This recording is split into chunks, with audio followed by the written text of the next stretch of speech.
नमस्कार। आप देख रहे हैं हमारा चैनल एक कदम हिंदुत्व की ओर।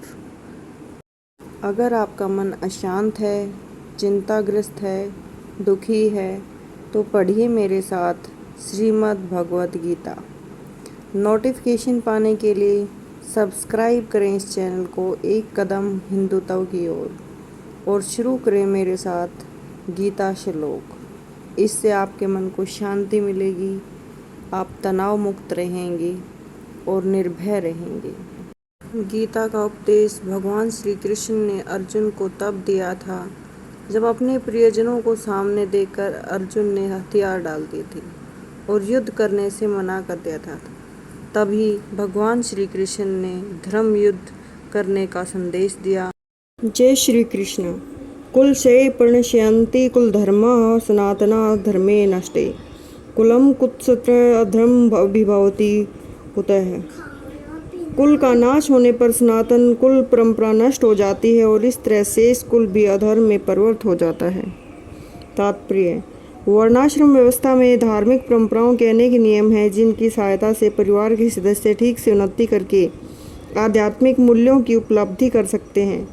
परिवार में जन्म से लेकर मृत्यु तक के सारे संस्कारों के लिए वयोवृद्ध लोग उत्तरदायी होते हैं, किंतु इन वयोवृद्धों की मृत्यु के पश्चात संस्कार संबंधी पारिवारिक परंपराएं रुक जाती हैं और परिवार के जो तरुण सदस्य बचे रहते हैं वे अधर्म्य व्यसनों में प्रवृत्त होने से मुक्ति लाभ से वंचित रह सकते हैं। अतः किसी भी कारणवश परिवार के वयोवृद्धों का वध नहीं होना चाहिए। जय श्री कृष्ण। अधर्म अभिभावतः कृष्ण प्रदूषयन्ति कुल स्त्रियु दृष्टाशु वर्णाय जायते वर्णशंकर। हे कृष्ण, जब कुल में अधर्म प्रमुख हो जाता है तो कुल की स्त्रियां दूषित हो जाती हैं और स्त्रीत्व के पतन से ही वृषिवंशी अवांछित संतानें उत्पन्न होती हैं। तात्पर्य: जीवन में शांति, सुख और आध्यात्मिक उन्नति का मुख्य सिद्धांत मानव समाज में अच्छी संतान का होना है।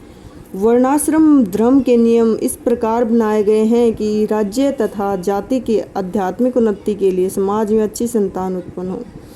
ऐसी संतान समाज में स्त्री के अस्तित्व और उसकी निष्ठा पर निर्भर करती है। जिस प्रकार बालक सरलता से कुमार्गामी बन जाते हैं उसी प्रकार स्त्रियां भी पतनोन्मुखी होती हैं। अतः बालकों तथा स्त्रियों दोनों को ही समाज के वयोवृद्धों का संरक्षण आवश्यक है। स्त्रियां विभिन्न धार्मिक प्रथाओं में संलग्न रहने पर व्याभिचारिणी नहीं होंगी। चाणक्य पंडित के अनुसार सामान्यतः स्त्रियां अधिक बुद्धिमान नहीं होती, अतः वे विश्वसनीय नहीं हैं, इसलिए उन्हें विविध कुल परंपराओं में व्यस्त रहना चाहिए और इस तरह उनके अस्तित्व व अनुरक्ति से ऐसी संतान जन्मे जो वर्णाश्रम धर्म में भाग लेने के योग्य होगी।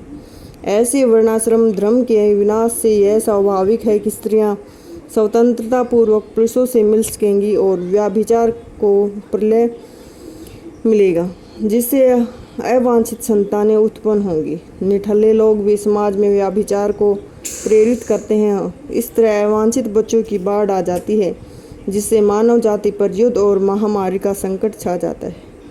जय श्री कृष्ण। शंकर नरकाय एव कुल घानां कुलस्य च पतन्ति पितर ही एषां लुप्त पिंड उदक्रिया। अवांछित संतानों की वृद्धि से निश्चय ही परिवार के लिए पारिवारिक परंपरा को विनष्ट करने वालों के लिए नारकीय जीवन उत्पन्न होता है। ऐसे पतित कुलों के पुरखे गिर जाते हैं, किंतु उन्हें जल और पिंड दान देने की क्रियाएं समाप्त हो जाती हैं। सकाम कर्म के विविध विधानों के अनुसार कुल के पितरों का समय समय पर जल पिंडदान किया जाना चाहिए। यह दान विष्णु पूजा द्वारा किया जाता है, क्योंकि विष्णु को अर्पित भोजन के उच्छिष्ट भाग प्रसाद के खाने से सारे पाप कर्मों से उद्धार हो जाता है। कभी कभी पितृगण विविध प्रकार के पाप कर्मों से ग्रस्त हो सकते हैं। कभी कभी उनमें से कुछ को स्थूल शरीर की प्राप्ति न होने सकने के कारण उन्हें प्रेतों के रूप में सूक्ष्म शरीर धारण करने के लिए बाध्य होना पड़ता है। अतः जब वंशजों द्वारा पितरों का बचा प्रसाद अर्पित किया जाता है तो उनका प्रेत योनि या अन्य प्रकार के दुखमय जीवन से उद्धार होता है। पितरों को इस तरह की सहायता पहुंचाना कुल परंपरा है, और जो लोग भक्ति का जीवन यापन नहीं कर सकते उन्हें ये अनुष्ठान करने होते हैं। केवल भक्ति करने से ही मनुष्य सैकड़ों क्या हजारों पितरों को ऐसे संकटों से उबार सकता है। भागवत में कहा गया है, देवर्षि भूतापना नृणाम पिता पितृणाम न किंकरो नाय मृणी च राजन सर्वात्मनाम य शरणम शरण्य गतो मुकुंद परिहर्त्य कर्तम। जो पुरुष अन्य समस्त कर्तव्यों का त्याग करके मुक्ति के दाता मुकुंद के चरण कमलों की शरण ग्रहण करता है और इस पथ पर गंभीरतापूर्वक चलता है, वह देवताओं, मुनियों, सामान्य जीवों, सौजनों, मनुष्यों, पितरों के प्रति अपने कर्तव्य या ऋण से मुक्त हो जाता है। श्री भगवान की सेवा करने से ऐसे दायित्व अपने आप पूर्ण हो जाते हैं। जय श्री कृष्ण। दोषे एते कुलघानाम वर्ण संकर कारके उत्साहांते जाति धर्मा कुल धर्मा च शाश्वता।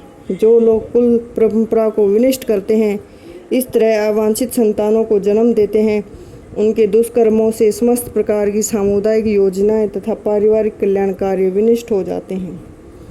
तात्पर्य: सनातन धर्म में वर्णाश्रम धर्म द्वारा निर्धारित मानव समाज के चारों वर्णों के लिए सामुदायिक योजनाएं, पारिवारिक कल्याण कार्य इसलिए नियोजित हैं कि मनुष्य चरम मोक्ष पर प्राप्त कर सके।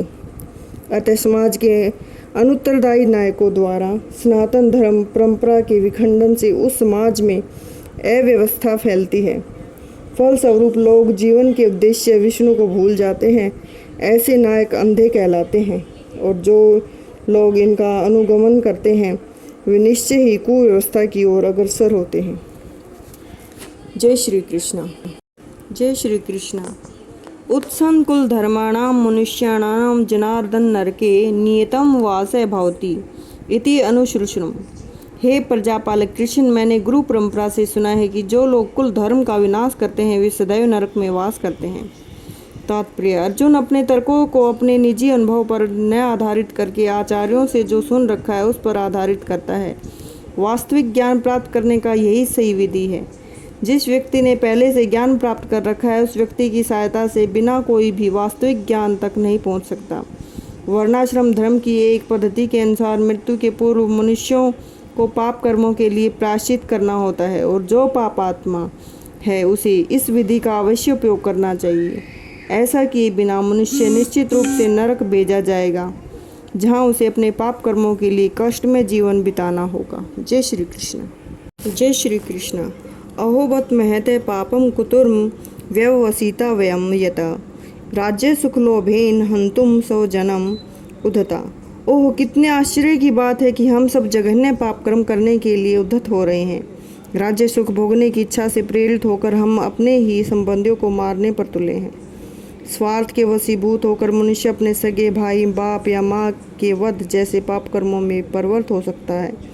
विश्व के इतिहास में ऐसे अनेक उदाहरण मिलते हैं, किंतु भगवान का साधु भक्त होने के कारण अर्जुन सदाचार के प्रति जागरूक है, अतः वह ऐसे कार्यों से बचने का प्रयत्न करता है। जय श्री कृष्ण। यदि मामय अप्रतीकारम अशस्त्रम शस्त्र पाण्यम धृतराष्ट्रारणे हन्यु तत्मय मेरे क्षेत्र भवेत्। यदि शस्त्र धृतराष्ट्र के पुत्र मुझ निहत्थे और रणभूमि में प्रतिरोध न करने वाले को मारे तो यह मेरे लिए श्रेयकर होगा। तात्पर्य: शत्रुओं के युद्ध नियमों के अनुसार ऐसी प्रथा है कि निहत्थे तथा विमुख शत्रु पर आक्रमण न किया जाए, किंतु अर्जुन ने निश्चय किया कि शत्रु भले ही इस विषम अवस्था में उस पर आक्रमण कर दे, किंतु वह युद्ध नहीं करेगा। उसने इस पर विचार नहीं किया कि दूसरा दल युद्ध के लिए कितना उद्धत है। इन सब लक्षणों के कारण उसकी दया, दृढ़ता और भगवान के महान भक्त होने के कारण उत्पन्न हुई है। जय श्री कृष्ण। संजय उवाच एव मुक्तावार्जुन संख्ये रथोपस्थ उपाविशत विसर्जय संसर चापम शोक विसविंग्रम मानस। संजय ने कहा, युद्ध भूमि में इस प्रकार कहकर अर्जुन ने अपना धनुष तथा बाण एक ओर रख दिया और शोक संतप्त चित्त से रथ के आसन पर बैठ गया। तात्पर्य: अपने शत्रु की स्थिति का अवलोकन करते समय अर्जुन रथ पर खड़ा हो गया था, किंतु वह शोक से इतना संतप्त हो उठा कि अपना धनुष बाण एक ओर रखकर रथ के आसन पर पुनः बैठ गया। ऐसा दयालु तथा कोमल हृदय व्यक्ति जो भगवान की सेवा में रत हो, आत्मज्ञान प्राप्त करने के योग्य है।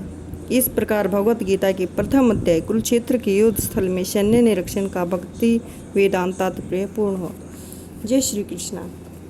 आप हमें बताएं कि आपको पहला अध्याय कैसा लगा और आपने गीता भगवत के पहले अध्याय से क्या सीखा। जय श्री कृष्णा।